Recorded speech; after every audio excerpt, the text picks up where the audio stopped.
In the early 1600s, the Netherlands was the richest place on earth. Amsterdam was a city of ships and silk, spices and silver, a place where fortunes were made faster than anywhere else in the world. The Dutch Golden Age wasn't a metaphor. It was real.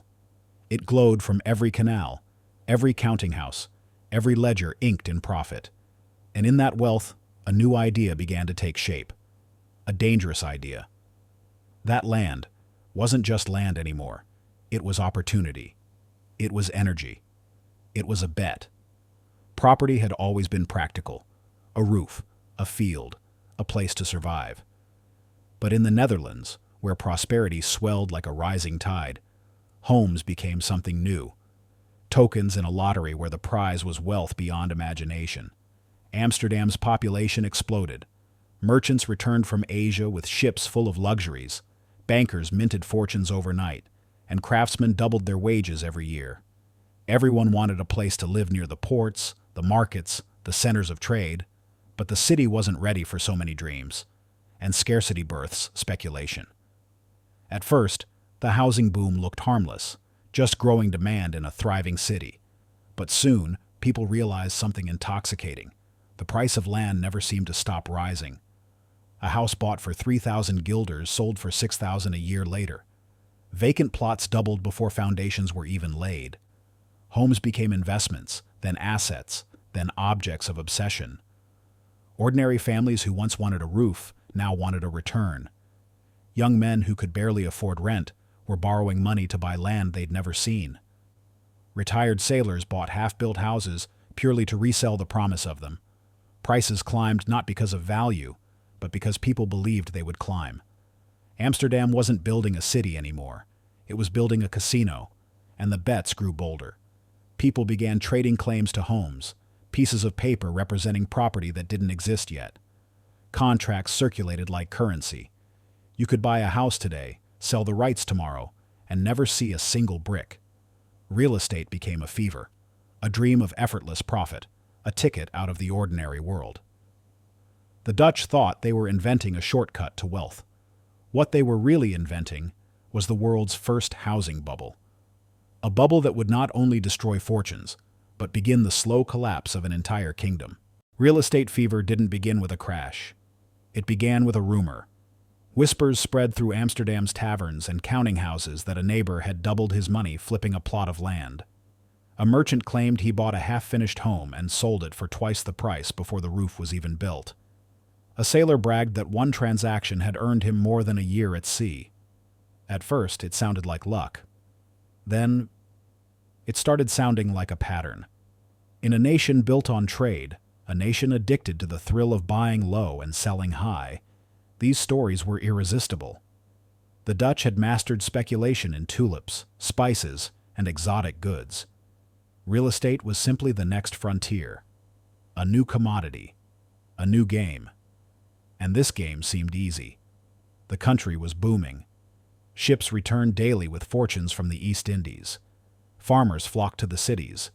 Artisans needed workshops. Bankers needed offices. Everyone needed some place to live or build. Housing wasn't just an asset, it was destiny. But the real fever began when regular people joined in. Bakers, blacksmiths, housewives, fishermen coming home with pockets full of salted herring money. They all wanted in. People sold heirlooms, borrowed from relatives, mortgaged their futures, all to buy a slice of land, not to live on it, but to flip it. Houses were no longer homes, but stepping stones, temporary vessels on the way to easy wealth. The Dutch believed they were rational, but speculation has a way of disguising itself as intelligence. Prices kept rising, so everyone felt smart. Everyone felt chosen. Every successful flip confirmed the illusion. This wasn't gambling. This was science. This was wealth that came without labor, without risk, without time. It felt like the nation had discovered a cheat code, a financial fountain of youth. Even the government joined the party. Cities expanded zoning. New canals were dug. Streets were planned before homes were approved. Officials trusted the boom because it made them rich too. The economy glowed with prosperity, a glow so bright it hid the shadows beneath. And in those shadows, something dangerous was forming. The belief that prices could only go one way, up. That belief is always the beginning of disaster, because the Dutch weren't building houses anymore. They were building expectations, fragile, inflated, and destined to burst. The fever had taken hold, and the nation was about to find out what happens when an entire kingdom bets its future on land it doesn't even own yet.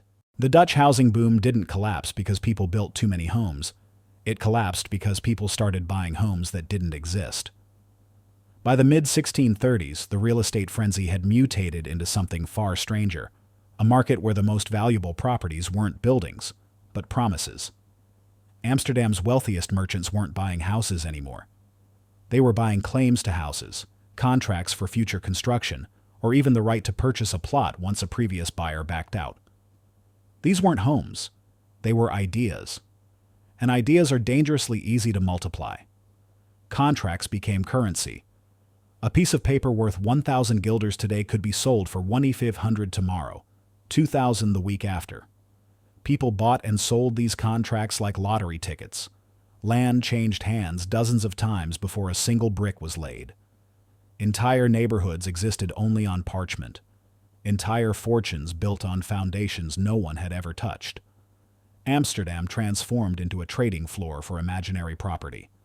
Speculators bragged not about their houses, but about their positions. "I hold 7 lots in the New Canal District," one might boast, though no lot had been measured, no ground broken, no builder hired. The Dutch had invented the world's first real estate derivatives, and with each trade, prices drifted farther from reality. A home that should have cost 5,000 guilders was valued at 40,000, not because anyone needed to live there, but because someone else was willing to pay more tomorrow. Hope, not stone, became the building material of the era. Banks joined in. They issued loans against these phantom houses, confident that the boom would never end. Clerks, farmers, and widows invested their life savings into plots they would never see. The entire economy began to wobble, balanced on contracts that fluttered like leaves in the wind. But the psychology was irresistible. After all, why work for a living when you could flip a piece of paper and become rich overnight? The Dutch had stumbled into the same illusion that haunts every bubble in history, that profit without production is sustainable. By the time anyone noticed that too many houses existed only in ink, the mania had already crossed the point of no return. The kingdom was living in a hallucination of wealth, a dream so fragile that a single moment of doubt could shatter it. And that moment was coming, because phantom wealth always collapses at the speed of disbelief. Every bubble ends the same way, not with a bang, but with a pause, a moment when someone, somewhere, hesitates. And in 1637, that hesitation brought an empire to its knees. No one knows exactly who triggered it. A merchant who refused to buy a contract at last week's price. A banker who questioned a loan backed by paper instead of property. A widow who decided a future house wasn't worth her life savings. One person said no, and the world heard it. Within hours, the fever broke. Buyers vanished, sellers multiplied. Contracts that once sold in minutes sat untouched. The same speculators who bragged about positions rushed desperately to sell them, only to find there were no takers left. Prices didn't fall gradually. They collapsed vertically, like a floor giving way beneath the entire kingdom. A contract worth 10,000 guilders one week couldn't fetch 500 the next. Homes that existed only on parchment evaporated into worthlessness. The phantom houses revealed their true nature. They were never houses at all, just fragile bets stacked on fragile promises. The panic spread like fire through dry timber. Merchants who had leveraged everything, homes, ships, futures, suddenly faced debts larger than their fortunes. Bankers called in loans they themselves couldn't cover. Builders abandoned half-finished projects, tools still warm in their hands. Ordinary families watched their life savings turn to dust in a matter of days. And when trust vanished, the economy followed. Amsterdam's markets froze, not because people lacked money, but because they feared money itself. No one trusted the value of anything. Not land, not contracts, not even one another. Businesses shut down. Ships delayed their voyages. Trade routes faltered. All because a kingdom that thought it was rich realized it had built prosperity out of paper illusions. The psychological shock was worse than the financial one. People didn't just lose wealth, they lost certainty. Neighbors who once toasted booming prices now whispered accusations of fraud. Officials who promoted expansion now denied involvement. The same society that celebrated speculation now condemned it, as if greed had no history and mania had no fingerprints. In a single season, the Netherlands went from the envy of Europe to a warning whispered across continents. Because the crash didn't just erase contracts, it exposed a truth every bubble works to hide. Wealth built on belief collapses the moment belief disappears. And belief, as the Dutch learned, is the most fragile currency of all. The crash didn't just destroy fortunes, it weakened a kingdom. In the 1630s, the Netherlands wasn't just wealthy, it was dominant. Dutch ships controlled the seas, Dutch merchants controlled global trade, and Dutch banks controlled Europe's credit. Amsterdam wasn't a city, it was the financial capital of the world. But the housing collapse exposed something fatal. The empire's strength was an illusion built on confidence, not stability. When the real estate bubble burst, confidence evaporated overnight. Merchants who once funded expeditions to Asia suddenly couldn't pay their crews. The Dutch East India Company, the world's first mega-corporation, found its investors ruined. Trade stalled. Ships waited in harbor because owners couldn't finance their voyages. Every delay caused more delays. Every fear created new fears. The economy didn't contract, it seized. The government, desperate to calm the chaos, tried to regulate real estate trading. They attempted price controls, contract cancellations, and debt forgiveness. But you can't legislate trust back into a system that built prosperity on dreams. And the cracks didn't stop at finance. They spread into the heart of the Dutch Republic itself. Political factions blamed each other. Merchants accused officials, officials accused bankers, bankers accused the public. The kingdom that once seemed unified behind commerce now fractured into quarrels and crises. The stability that fueled Dutch expansion turned brittle. Rival nations, England, France, Spain, sensed weakness and prepared to strike. And they did. Within a generation, the Dutch lost naval supremacy to England. They lost colonies. They lost trade routes. They lost the monopolies that once made them untouchable. The world's wealthiest nation slipped behind its rivals not through war, not through famine, but through a real estate bubble that destroyed its economic backbone. Because when a kingdom ties its power to speculation, its downfall is tied to the moment that speculation ends. The Dutch Golden Age didn't end because gold ran out. It ended because belief ran out. The housing crash was the first domino, the moment the world realized the Netherlands wasn't invincible. And once the first domino fell, the rest followed, slowly, silently, inevitably. A bubble didn't just ruin investors, it rewrote the balance of global power. The richest nation in the world learned the oldest economic truth. A kingdom built on paper can be toppled by a sigh. The Dutch housing bubble should have been a warning carved into stone, a lesson etched in the ruins of fortunes and the silence of a kingdom that once ruled the world. But history has a strange habit. It whispers truth, and humanity answers with forgetfulness. Because the ghost of 1630s Netherlands never left us. It just changed its disguise. The idea that land can make us rich. The belief that prices rise forever. The faith that a house is not a home, but a ticket to wealth.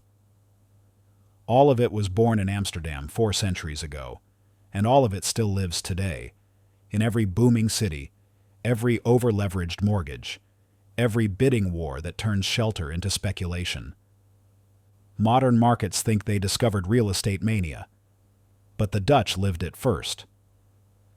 Look at 2008, a global crisis triggered by mortgages traded like the phantom houses of Amsterdam, bundled into assets no one fully understood. Prices rose because people believed they would rise. Loans floated on fantasies. Entire nations built prosperity on promises instead of walls. When the belief cracked, so did the world. Or look at today's cities, New York, London, Hong Kong, Toronto. Places where homes sit empty, purchased not to be lived in but to be held. Bets in a global game of speculation. A house isn't a necessity. It's an investment, a status symbol, a financial instrument wrapped in drywall. The Dutch warned us what happens next. Prices grow faster than wages, wealth separates from work, and society splits between those who own land and those who chase it endlessly. The bubble in 1630 didn't just destroy a kingdom. It created a template, a blueprint for every housing boom and bust that followed. And we still haven't escaped it. Because the ghost of the Dutch bubble isn't a cautionary tale. It's a mirror, a reflection of markets that never learned the difference between value and belief. The Netherlands fell when its people started treating land as a dream instead of a responsibility.